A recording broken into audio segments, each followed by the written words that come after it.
नमस्कार दोस्तों, 10 नवंबर 2025 को दिल्ली के लाल किला मेट्रो स्टेशन के गेट नंबर 1 के पास हुंडई की i20 कार आकर खड़ी होती है। ये कार इससे पहले दिल्ली के नेताजी सुभाष चंद्र मार्ग के सिग्नल पर भी एक्सप्लोर की गई थी और शाम के 7 बजे लाल किला मेट्रो स्टेशन के गेट नंबर 1 के पास इस कार से इतना तेजी से धमाका होता है कि आसपास की कारें और बसें भी डैमेज हो जाती है।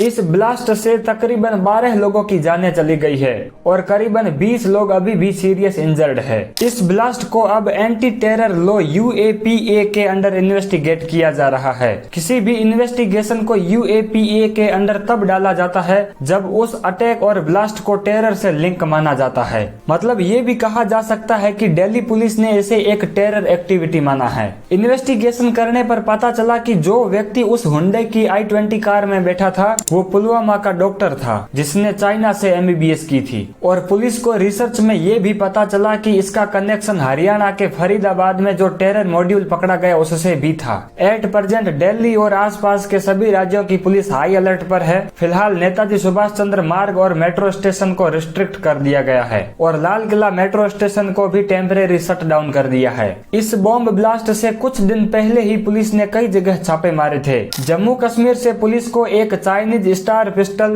एक बेरेटा पिस्टल, एक AK-56 राइफल और 2900 किलो IED मिला है जिससे आमतौर पर टाइम बम बनाए जाते हैं। फरीदाबाद से पुलिस को 360 किलोग्राम अमोनियम नाइट्रेट और कई सारे हथियार भी मिले हैं। साथ ही साथ टाइम बम बनाने का सामान भी मिला है। यहाँ पर आतंकवादियों का अब यही माइंडसेट हुआ होगा कि सिर्फ जम्मू कश्मीर से ही काम नहीं चलेगा, पूरे भारत में धमाके करने होंगे। हालांकि हमारी सिक्योरिटी एजेंसियां हर बार इनको नाकाम कर देती है, लेकिन सोचने वाली बात यह है कि इतनी टाइट सिक्योरिटी होने के बावजूद ये घटनाएं कैसे हो रही है। ये घटनाएं सरकार और सिक्योरिटी एजेंसियों पर सवाल तो खड़ा करती है।